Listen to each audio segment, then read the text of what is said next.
মিথ্যার ফাঁদ যেভাবে দারিদ্র্যের সুযোগ নিয়ে দক্ষিণ এশিয়ার যুবকদের রুশ সেনাবাহিনীতে নামানো হচ্ছে। বন্ধুগণ, সাম্প্রতিক সময়ে দক্ষিণ এশিয়ার গ্রামীণ ও অর্থনৈতিকভাবে পিছিয়ে পড়া অঞ্চলগুলোতে এক ভয়াবহ ও নজিরবিহীন সংকট দেখা দিয়েছে। ভারত, নেপাল, বাংলাদেশ ও শ্রীলঙ্কার হাজার হাজার তরুণ, যারা কেবল একটু ভবিষ্যতের আশায় এবং পরিবারের মুখে হাসি ফোটাতে বিদেশে পাড়ি দিতে চেয়েছিলেন, তারা আজ রাশিয়ার হয়ে ইউক্রেন যুদ্ধের সম্মুখ সমরে অংশ নিতে বাধ্য হচ্ছেন। বিভিন্ন সোশ্যাল মিডিয়া ও স্থানীয় দালাল চক্রের মাধ্যমে অসামরিক ও উচ্চ বেতনের লোভনীয় চাকরির টোপ ফেলে কিভাবে এই তরুণদের একবিংশ শতাব্দীর অন্যতম নৃশংস মানব পাচারের ফাঁদে ফেলা হচ্ছে। যেমন টোপ, দারিদ্র্য ও বিদেশ যাওয়ার আকুলতায় পুঁজি করা এই সংকটের মূল ভিত্তি নিহিত রয়েছে দক্ষিণ এশিয়ার গ্রামীণ অঞ্চলের তীব্র সংকট এবং আকাশ ছোঁয়া মূল্যস্ফীতির ওপর। তরুণদের এই অর্থনৈতিক অসহায়ত্বকে কেন্দ্র করে নিখুঁতভাবে নিশানা করে আন্তর্জাতিক পাচার চক্রগুলো তাদের কাজ করছে।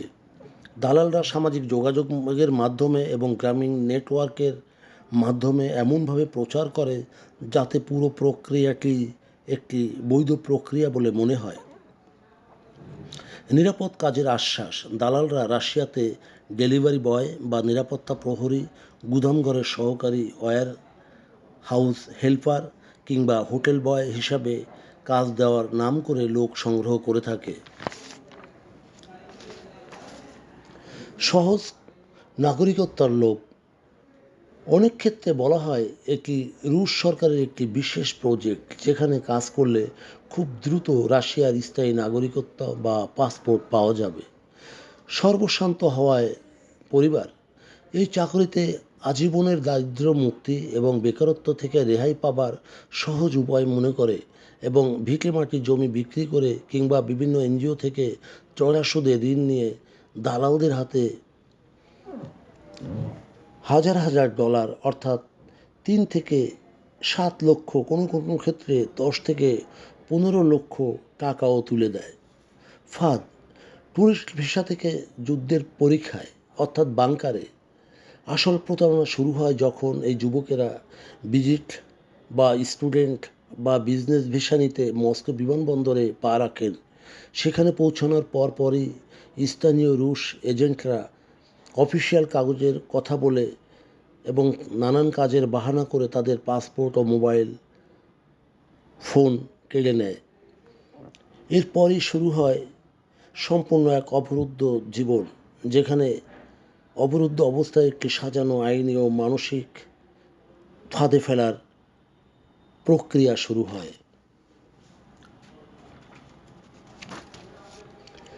ভাষার দেওয়াল ও ভুয়া চুক্তি, ভুক্তভোগীদের সামনে রুশ ভাষায় লেখা কয়েক পাতার একটি চুক্তিপত্র দেওয়া হয়, যা দক্ষিণ এশীয় যুবকদের অজানা। কোথাও কোথাও দোভাষীরা তাদের বোঝায় যে এটি সাধারণ এক চাকরির চুক্তিপত্র, কিন্তু বাস্তবে সেটি ছিল রুশ সশস্ত্র বাহিনীতে সরাসরি যোগদানের এক সামরিক চুক্তি, অর্থনৈতিক ও আইনি হুমকি। কোনো যুবক যদি বুঝতে পেরে থাকে যে তাদের এক ফাঁদে ফেলা হচ্ছে, তখন তারা চুক্তি সই করতে অস্বীকার করে।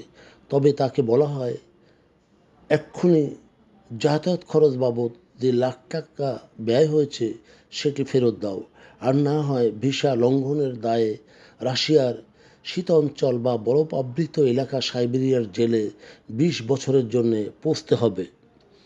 সরাসরি যুদ্ধক্ষেত্রে প্রেরণ, চুক্তিতে সই করার মাত্র 10 থেকে 15 দিনের নামমাত্র সামরিক প্রশিক্ষণ দেওয়া হয়।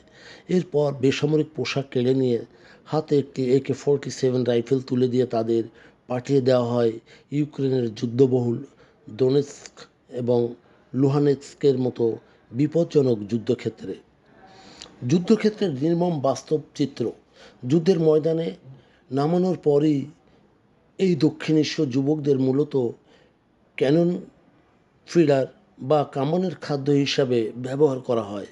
অর্থাৎ ইউক্রেনীয় বাহিনীর কামানের গোলা বা ড্রোন আক্রমণ ঠিক কোন দিক থেকে আসছে তা পরীক্ষা করার জন্য এই অনভিজ্ঞ দারিদ্র্যপীড়িত দক্ষিণ এশীয় যুবকদের একদম সামনের সারিতে ঠেলে দেওয়া হয়।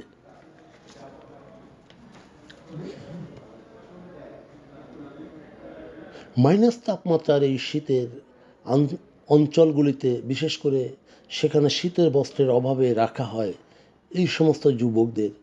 বরং সেখানে রুশ কমান্ডারদের ভাষা বুঝতে না পারার কারণে যুবকদের অহর্নিশ মৃত্যু হচ্ছে এবং সেই মিছিল দিন দিন বাড়ছে। সম্প্রতি বেশ কিছু ভিডিও দেখা গেছে কাঠমান্ডুর যুবকেরা বাংকারের ভেতর জুবুথুবু হয়ে কান্নাকাটি করছেন এবং তাদের প্রাণ বাঁচানোর জন্যে নেপাল সরকারের প্রতি আর্জি করছেন। মূলত তারা বলেন যে আমাদের বলা হয়েছিল নিরাপদ জোনে সাধারণ কাজ দেবে, কিন্তু তাদের হাতে অর্থাৎ একটি বন্দুক ধরিয়ে সামনে এগিয়ে যেতে বলেছেন পালিয়ে আসা এক ভারতীয় যুবক। ইতিমধ্যেই দক্ষিণ এশিয়ার অনেক দেশ তাদের নাগরিকদের মৃত্যুর খবর পাচ্ছেন। অনেকে নিখোঁজ রয়েছে, অর্থাৎ বিদেশে চাকরি প্রার্থী এবং তাদের পরিবারের জন্য এই সংকট একটি চরম সতর্ক বার্তা। দালালদের মরণ ফাঁদ, সেখান থেকে রেহাই পেতে ওই নিয়োগ সংস্থার বৈধতা যাচাই করুন এবং না বুঝে কোনো কাগজের স্বাক্ষর বা টিপসই দেবেন না। এবং সাবধানতা অবলম্বন করুন।